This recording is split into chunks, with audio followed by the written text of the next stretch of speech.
Paprastai visų nusprendusių dalyvauti Lietuvos talentuose mes prašome prisistatyti. Tai trunka vos kelias sekundės. Vardas, pavardė, amžius, iš kur kilęs ir koksgi talentas žengs į sceną. Viskas. Tačiau šįkart ne viskas buvo taip paprasta. O sakyti, kad ar būtina mirtinai sakyti, kiek tu metų, nes aš labai kažkaip, aš nežinau. Aš nežinau, kažkaip aš niekad nesakau, kiek man metų. Žinokit, net mano kai kurie draugai, aš nežinau, kodėl man taip yra. Aš galiu pasakyti savo ūgį ir svorį, jeigu reikia. Esu Julija Demidova, mano ūgis yra 1,77 m ir ten toliau visą kitą.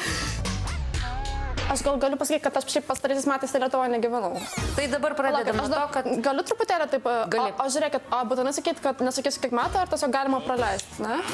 O galima dar vieną sekundės, taip maždaug mintise susidėliosiu, gerai? Gerai. Sakyt labą, sveiki. Kaip nori. Esu Julija Demidova. O galima aš nesakysiu visus apie metus, nes kažkaip, nežinau, nesakysiu taip kažkaip keistai.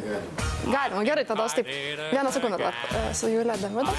Mes po to pašnekėsim. Dabar prisistatyk. Dabar, vardą, pavardę. Maždaug ką aš gyvenimo veikla, taip sakant, jo. Ir kur gyvenu. Kad esu iš Vilniaus, neseniai sugrįžau gyventi į Lietuvą. O gimtinė mano yra Sibiras. Iš tikrųjų tai truko 15 minučių, bet esminę informaciją jūs išgirdote. Julija tiesiog labai jaudinasi. Vadinasi, šis pasirodymas jai kaip kompozitoriai tikrai svarbus. Galbūt tai yra galimybė parodyti savo kūrybą platesnai auditorijai, negu iki šiol, ir paliesti žmonių širdis. Baigusi Lietuvos muzikos ir teatro akademiją, Julija tuo neapsiribojo. Jai reikėjo dar daugiau. Todėl ji studijavo dar ir Estijoje bei Ispanijoje. Muzika visada kartu, bet ne tik muzika. Aš labai myliu gamtą ir labai esu už gamtosaugą. Mane traukia filosofija, mane traukia kelionės. Taip pat man nesvetimas yra religinis ieškojimas. Ir mane iš tikrųjų domina ir traukia tokie dalykai, kurie yra nelaikini. Todėl dabar Julija ko gero priima patį didžiausią savo gyvenime iššūkį. Ji žengia į ypatingų laikinumų dvelkiančią sceną. Čia dabar kol kas šitas neveikia, jo, ten reikės. Tu labiau esi klasika, ar gali būti ir pijų atsiplaidavus? Įvairiai. Mano išsilavinimas pirmasis yra klasika, bet šiaip grosiu savo kūrybos kūrinį. Jau galiu pasakoti apie jį? Ne, teisėjams papasakoti. Mes tik apie tavo nuotaiką, mes turim tave nuteikti normaliai. Nebūk per daug įsitempus, nebūk per daug oficialiai. Žmogus prie pianino visuomet atrodo, kad jis priverčia visus pasitempti. Mes dėl to ir paklausim šito klausimą. Ačiū. Ar reikia įjungti? Ne, tu neskubėk, viskas įjungti ir va, dabar ramiai. Sėkmės, Julija.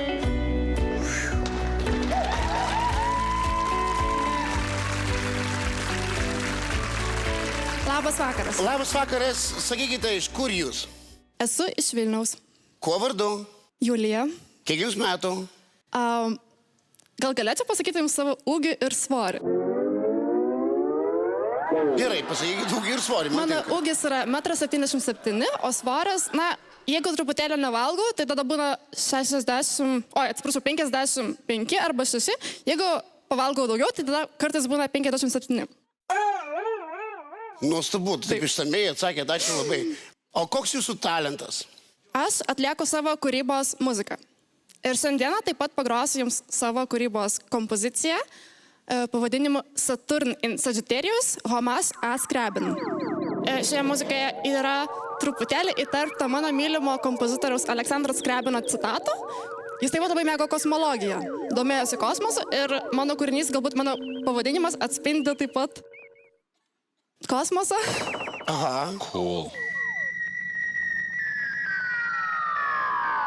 O tai kelintais metais mes apsigyvensim Marse? Aš manyčiau, kad mes turėtumėm sutvarkyti savo žemę, kad nebūtų šiukšlių, kad būtų daugiau gamtos, kad būtų daugiau gėlių, gėrio, grožio ir galbūt mums nereikės netgi kosmoso. Man užėmė amą, rodykit savo talentą. Ačiū.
atsiminkit, kad čia yra jos kūrinys su tam tikrais motyvais. A, čia jos kūrybos. Čia jos kūrybos.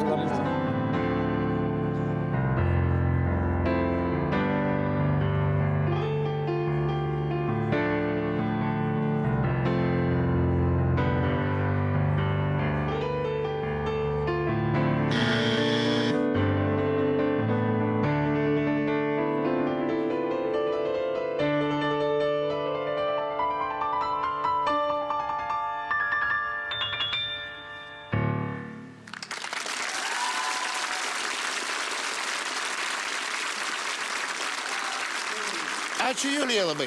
Ačiū. Ir dabar Ineta, pasiaiškink Kodėl aš savo su- tokio kodėl aš- storžieviško ir grubaus poelgio. Aš kaip savęs paklausiau, tiesiog klausintis jūsų. Ar jūs galėtumėt laimėti talentus?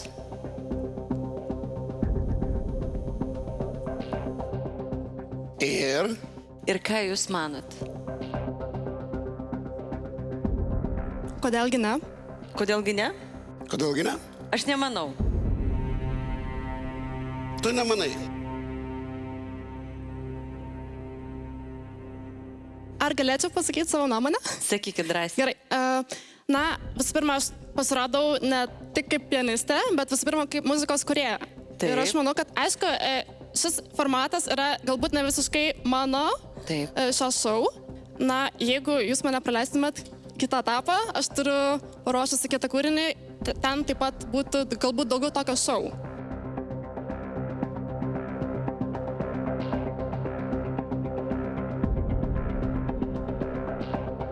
Atleiskit, bet ne. Taip. Ir aš pridedu jums dar vieną taip, jūs turite 2 taip, keliaujate į kitą etapą. Ačiū, labai, Marijau. Ačiū labai, susitiksim kitame etape. Dėkui.